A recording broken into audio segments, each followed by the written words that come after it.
You're listening to the NABS Now podcast, brought to you by the National Association of Blind Students, a proud division of the National Federation of the Blind.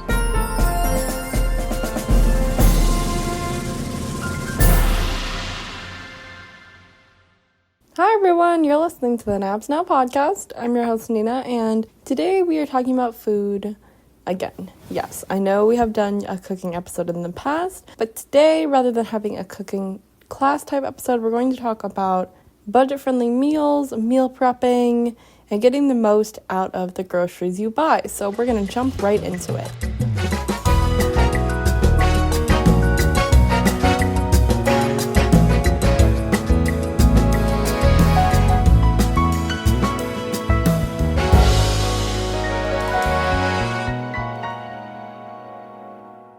Hi, my name is Teresa Fabre. I am originally from Mexico, but I've been living in the US for 6 years now. I'm currently studying a master's program in Northern Illinois University, where I reside. And the master's program is in visual rehabilitation therapy. So I'm very happy to be here in this podcast. Thank you for inviting me. Yeah, of course. That's awesome. I actually did not know you were studying that. That's really neat. We'll have to have you back on for another podcast about that. Yeah, so for sure. My question is kind of vague, just so we can hear a little bit more about your history in the kitchen. So how did you get confidence in the kitchen? What started your love of cooking and preparing food? Well, first of all, I come from a big family. So I have 5 siblings. So I'm in the middle. And my mom was kind of busy sometimes with the younger kids. So I had to cook sometimes when I was like 12 or 13, like in middle school. So I started to cook then. And then I registered for a class in high school that was basically like cooking. So I was cooking with my friends. So it was a lot of fun. I really liked it. I found that it was anti-stress for me to cook. And then I always have loved to eat. So for me, like, yeah, well, there's people, you will be surprised. But yeah, food is super, I feel like it's my guilty pleasure. Like anything that's tasty, I'm in. It doesn't matter from which country it is. So I started with that class in high school. And then I decided I wanted to go for culinary school. So yeah, my bachelor's degree is in culinary arts. And I worked in the field for a couple of years after I graduated.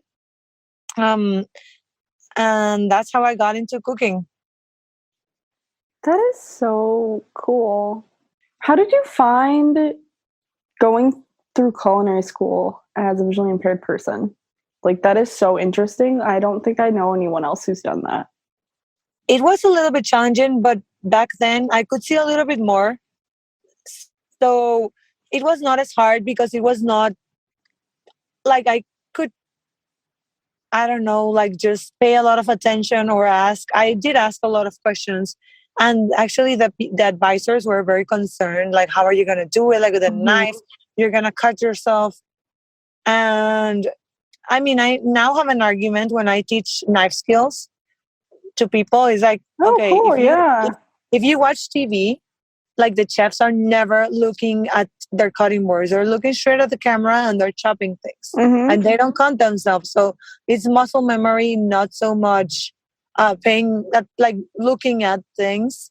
So there's many things in the kitchen that are like multi-sensory things that you can do with your other senses, not necessarily your vision.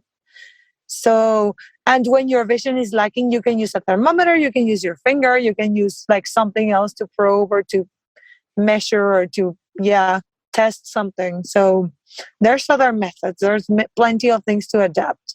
Yeah, it was a little bit hard.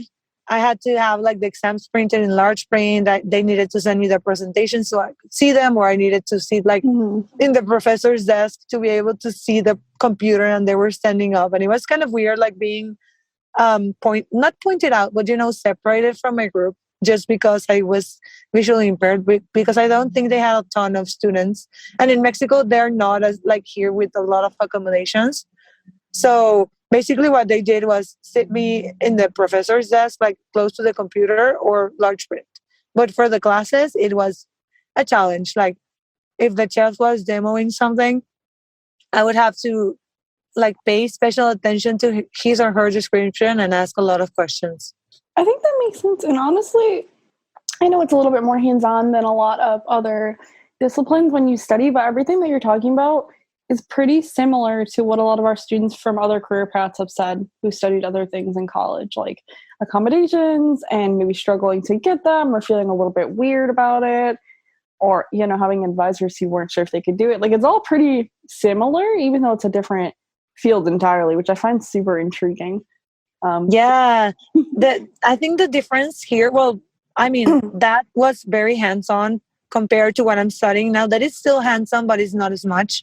And it was definitely like every day you had to ask questions and every day you had to come prepared, like everybody. But this was more like standing up and moving around instead of asking about like theoretical things. It was more like, okay, how do I do this?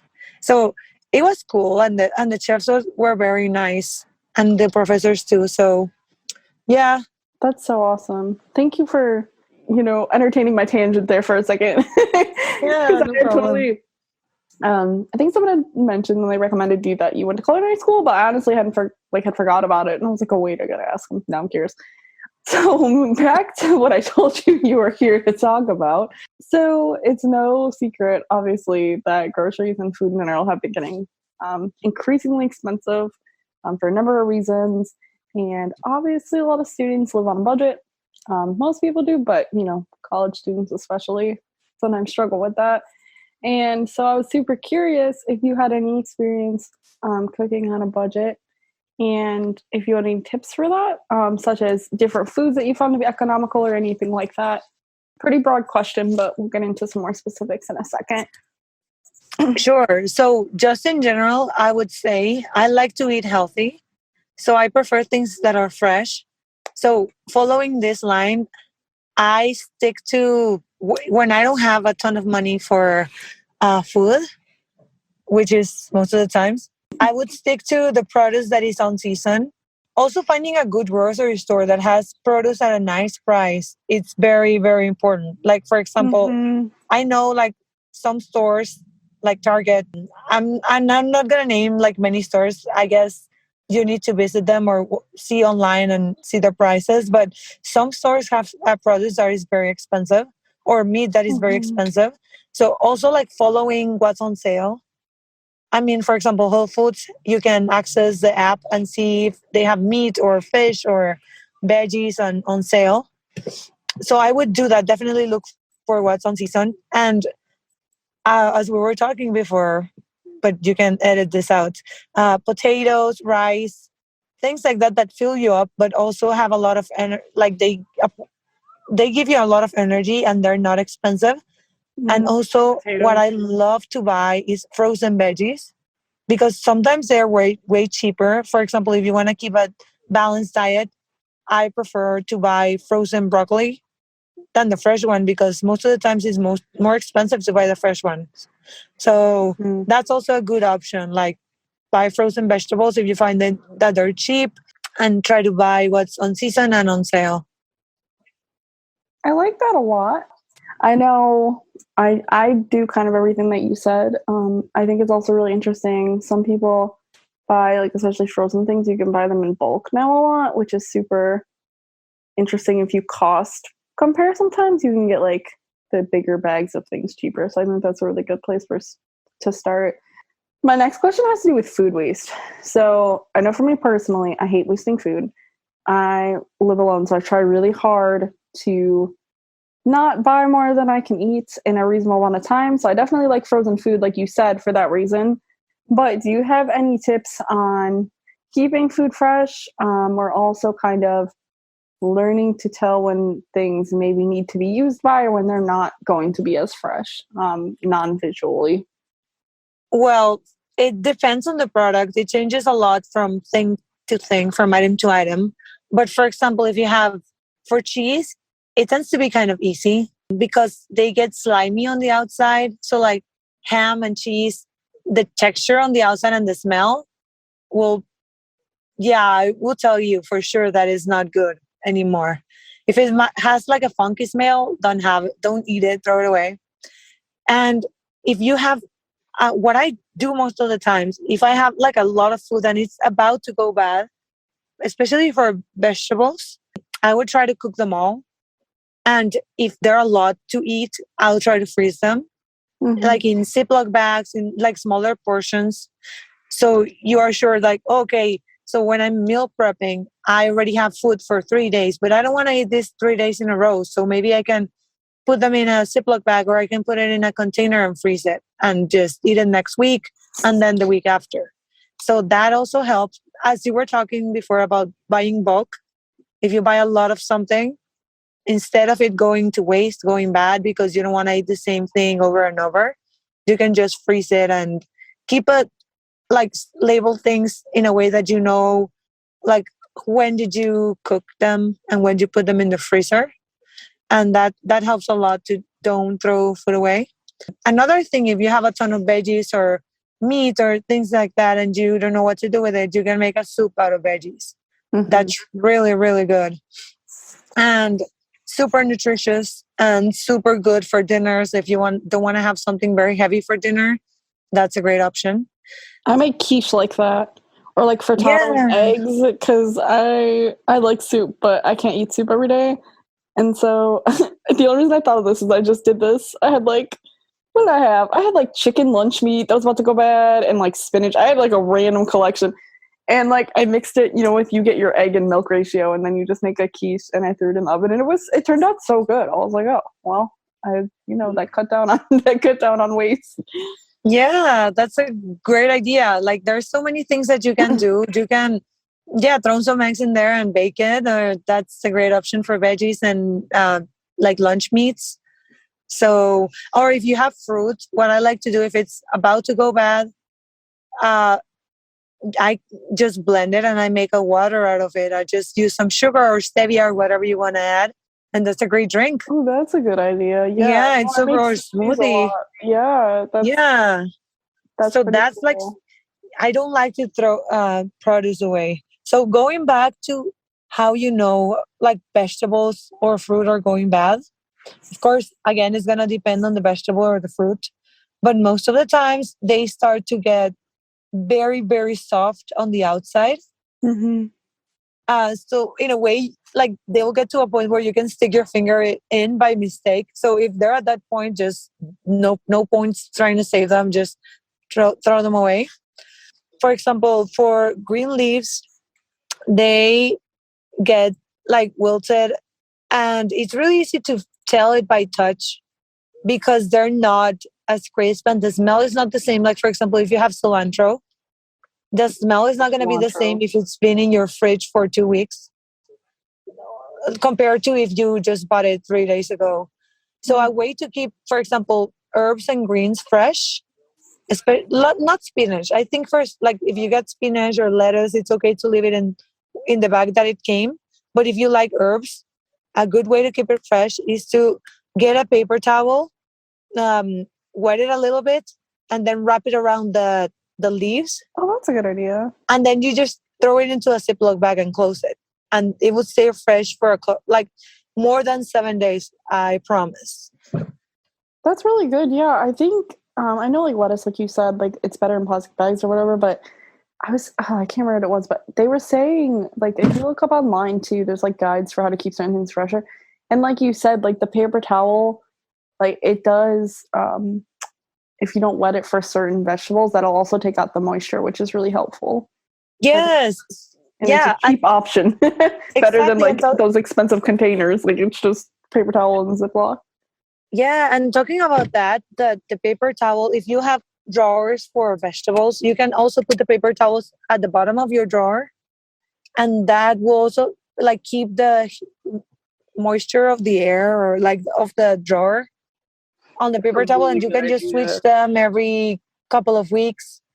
And if you have a fruit or vegetable that's going bad and it's leaking juices, that will be like contained by the paper towel, and you will kind of stop the spread of the stinkiness around your I'm gonna drawer. go do that now. I love that idea. There's So nothing worse yeah, than spilling something in a drawer and having to like take out the whole drawer from your fridge. yeah, and cleaning it. So like using paper towels at the bottom is a great idea. Not only to keep fruit or vegetables fresher, but to also avoid cleaning so much. You actually mentioned meal prepping already, so I want to expand on that a little bit. Have you found that meal prepping has saved you money, and do you have any tips for people to get started with it? Um, yes, I have found that meal prep saves you a ton of money. Like if you have to order takeout, you have to pay tip, you have to pay, I don't know, like transportation if you're going to that place to pick it up. So, and also the food is way more expensive if you buy it at a restaurant because they're charging you for the labor of cooking it. Yeah. So, and for the services that the restaurant has to pay for. So, it's way cheaper to cook at home. And as I was telling you before, I think you can cook a big, oh my God, I lost the word. A But big a big batch? batch of food, yeah, a big batch of food and just freeze it. And as long as you keep your freezer organized, then you can know perfectly what you have. So maybe next or in 2 weeks, you're not going to have to buy as much food because you already have like 3 or 4 meals on your fridge or in your freezer. So that saves you a lot of money. And what I like to do, I always overcook. Well, not overcook in that way. Sorry, I'm gonna rephrase that. So I always cook with big batches, Mhm. and then I have food for a couple of days, and that's way better than having to cook every day. And Yes. it's not only the cooking; it's also like the washing, Clean up, yeah, yeah. You your can work. love, like, I love cooking, but I still don't have the energy to cook like 3 meals every day. Like, even though I really enjoy it, like, it's not as enjoyable when you have to do it constantly. Exactly, exactly. It's way better to just maybe look like cook 6 times a week, but you already have your complete meals for the whole week. And also another thing is that if you are meal prepping, try to do many, like if you want to have 3 different things on the week or 4 different things and you have time, try to cook it all at once. Hmm. And you just have to be very organized with your time, but it's not hard. When you get started, you're going to see, okay, this is going to take me this long. So after a while, you're going to be able to multitask and be able to say like, okay, so this is going to take me longer. So I'm going to start with this. But on the downtime, I'm going to start doing the next recipe. So it's mostly Yes. in management, but it's totally doable. It's budget friendly to do meal prep. And you also have control on what you over what you put on your food. So, or how fresh is your food? Like if you want to go organic, if you have the budget to buy organic, you can also have control over that. Or if you have any food allergies, you can also be sure that your food doesn't have anything that's going to be bad for you or harmful. So that's what I have to say about that. I like that a lot. I think so I'm a huge fan of the cooking appliances. So in my house, I have like air fryers, crock pots, pressure cookers. I have my whole like home store in here. But besides that, I've found that for me, because I get easily daunted by meal prepping, even though I like to cook, and I think that's for a lot of like newbies like me with meal prepping, they feel the same way.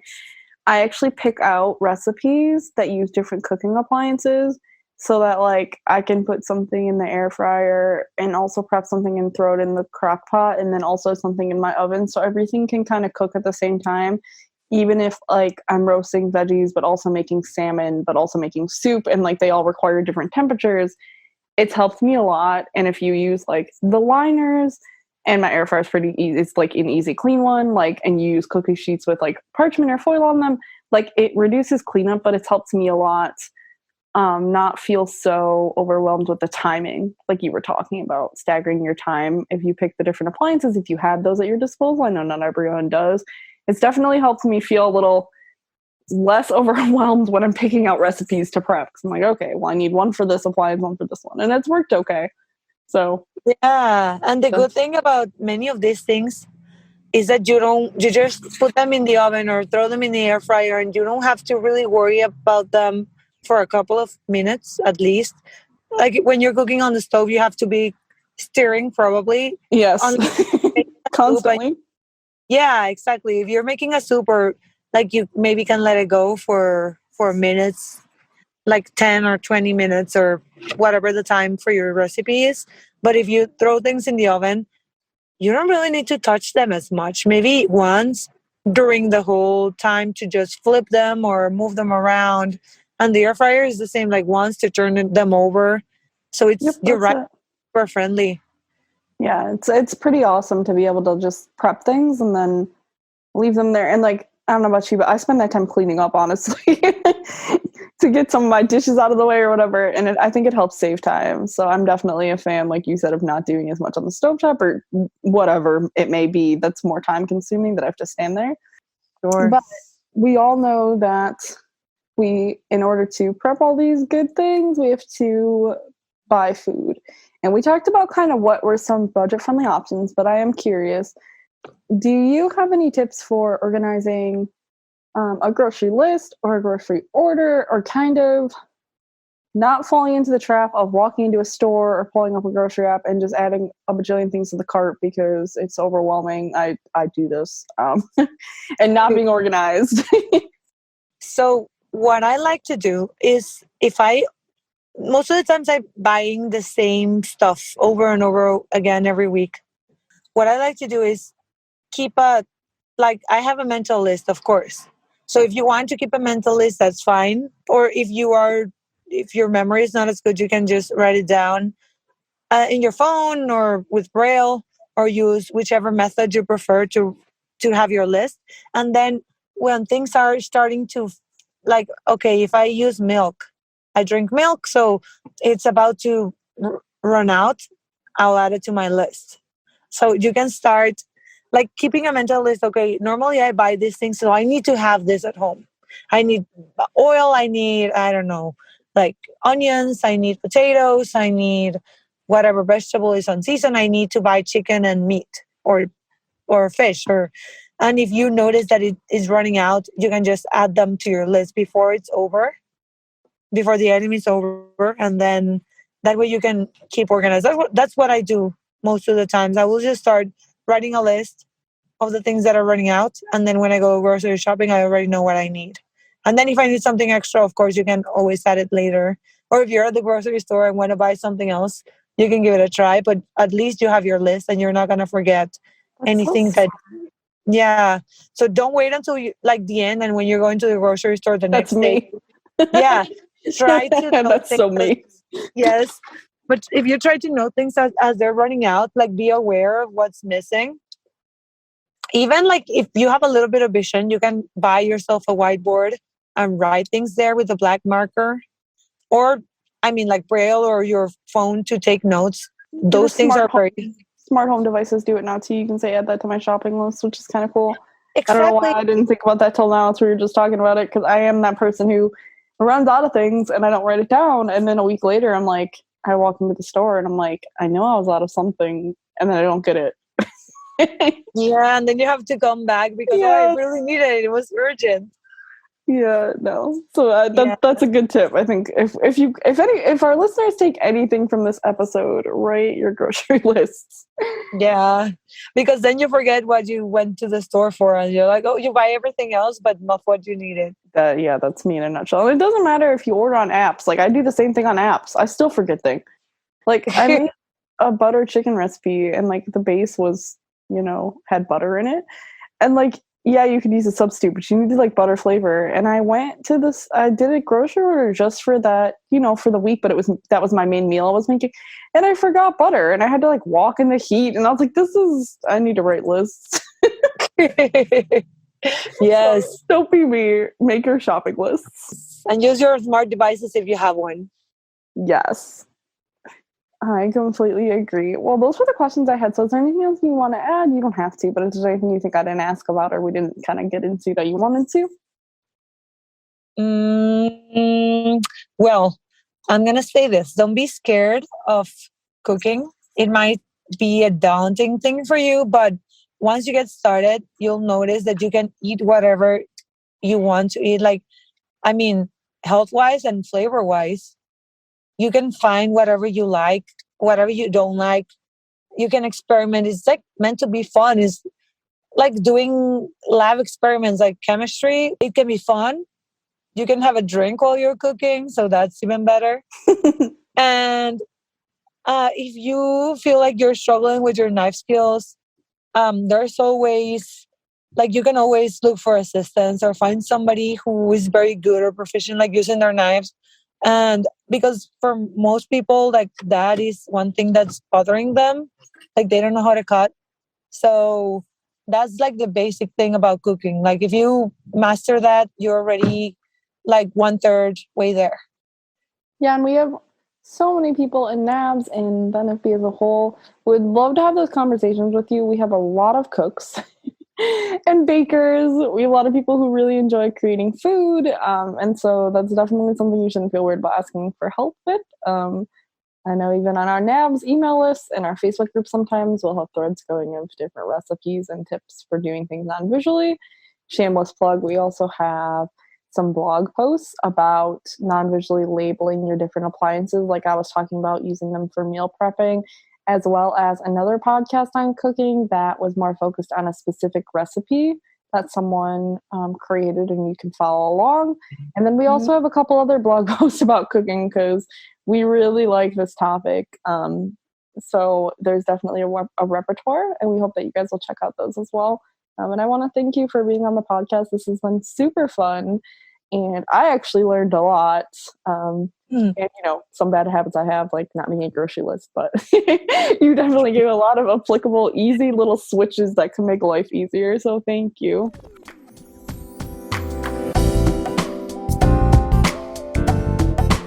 This episode was created and produced by Nina Marranca, Kinshuk, Tella, and Seyoon, Choi. Visit us on the web at nabslink.org. Find us on Facebook at facebook.com/nabspage, on Twitter and Instagram at nabslink. Thank you for listening.